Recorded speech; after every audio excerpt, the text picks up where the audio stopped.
Bonjour et re-bienvenue sur BBClub. Alors aujourd'hui nous allons apprendre le fonctionnement et surtout l'utilisation de la 510. Pour la petite histoire, les numéros correspondent à la taille et au genre mâle ou femelle du pas de vis ou plutôt du filetage de l'atomiseur.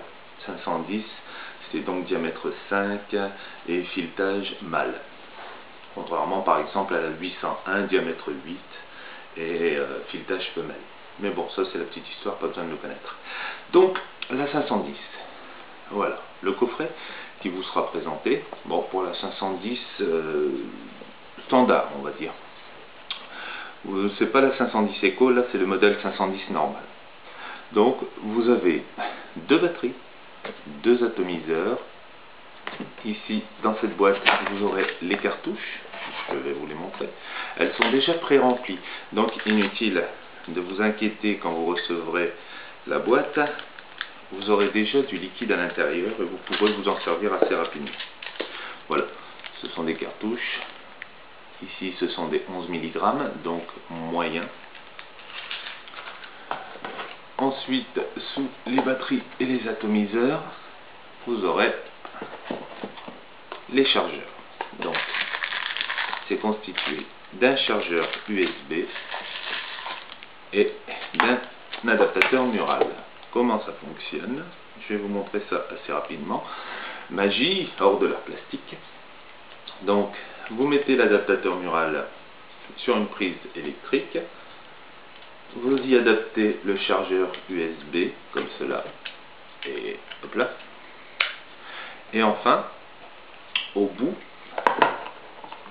du chargeur USB, vous y mettez votre cigarette électronique, du moins uniquement la batterie, simplement en la vissant dessus. Vous verrez qu'à la première charge, de toute façon, lorsque vous mettrez l'adaptateur mural, que la LED va clignoter, indiquant qu'elle se met en charge. Alors, pour la première charge, en fait, avant toute première utilisation, vous chargerez les deux batteries, un minimum de 4 heures. On va dire cela. C'est un peu comme votre téléphone. Quand on vous le demande, vous ne savez pas pourquoi, mais vous le faites. Donc, vous le chargez. Après avoir chargé votre batterie, vous pouvez enfin vous dire que c'est bon. Donc, vous prendrez, je ne vais pas toucher au kit ici, je vais prendre une cigarette déjà ouverte. Donc, vous prenez votre batterie, votre nouvel atomiseur, voilà, et vous les assemblez. Jusque là, rien de très compliqué. La cartouche. Là, je vais prendre une cartouche vide pour vous montrer le principe de fonctionnement, enfin, surtout pour vous montrer comment on remplit une cartouche une fois que vous achèterez votre propre liquide. Donc moi, je prends un liquide assez sympa de chez iliquide.com. Voilà. Alors là, c'est du Bella Valente. C'est un goût tabac, pas mauvais en fait. Donc, pour remplir votre cartouche, c'est simple. Vous mettez des gouttes dessus.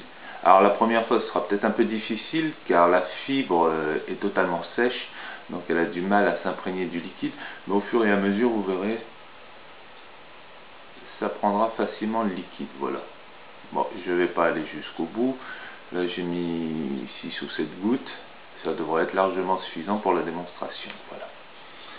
Ensuite, vous pouvez, si vous le voulez, je vais la laisser de côté, vous pouvez, si vous le voulez, nettoyer l'atomiseur avant l'utilisation. En effet, lorsqu'il est neuf, l'atomiseur contient un liquide d'usine.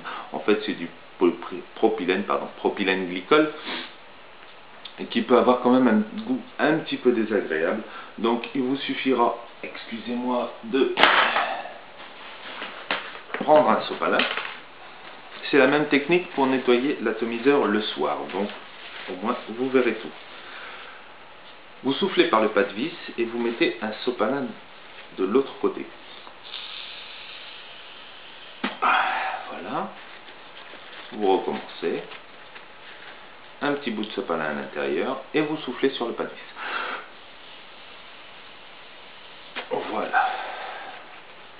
Vous essuyez l'intérieur correctement. Voilà. Et ensuite, vous remettez votre batterie. Vous prenez la cartouche, donc la première fois les vôtres seront déjà remplis, et vous la clipsez simplement sur la cigarette. Et là, vous attendrez quand même quelques secondes, on va dire une trentaine de secondes, histoire que la petite tresse métallique que vous avez peut-être vue lors de la première leçon s'imprègne du liquide. D'autres personnes préfèrent mettre 2 gouttes à l'intérieur directement, on pourrait le faire ici. Là, je vais juste en mettre une.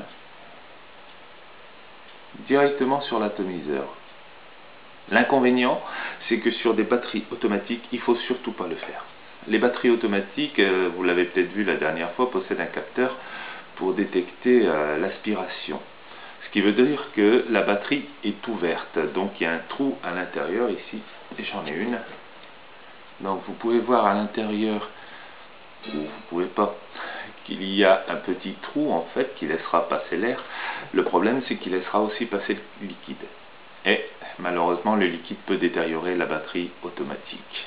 C'est pour ça que cette façon de faire, ce qu'on appelle le dry, n'est pas conseillé pour les batteries automatiques. Et c'est également pour cette raison que je ne vends quasiment que des batteries manuelles. On a moins de problèmes. Voilà, donc là, normalement, la batterie est chargée. L'atomiseur est prêt. La cartouche est insérée, donc.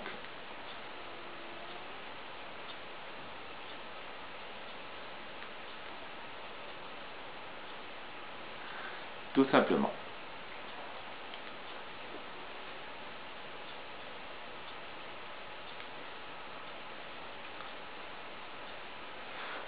Pas mauvais, Bella Valente. Donc, voilà l'utilisation d'une 510, c'est plutôt simple. Maintenant, lorsque la batterie est épuisée, vous verrez la LED ici qui clignotera en fait plusieurs fois, très rapidement. Donc lorsque vous verrez qu'elle clignote une dizaine de fois très rapidement, vous n'avez plus qu'à l'enlever, à la remettre sur son chargeur et attendre généralement 2 heures. C'est largement suffisant pour charger une batterie. Si vous, malheureusement, si vous vous baladez dehors, il y a une autre possibilité, c'est le PCC. Qu'est-ce que le PCC? Ça, on en parlera peut-être un petit peu plus tard, mais c'est un boîtier portable de chargement qui permet de charger la batterie où que vous soyez. En gros, c'est une grosse batterie qui recharge la petite batterie. Voilà, sur ce, je vous souhaite un bon vapotage et je vous dis à bientôt pour une prochaine leçon.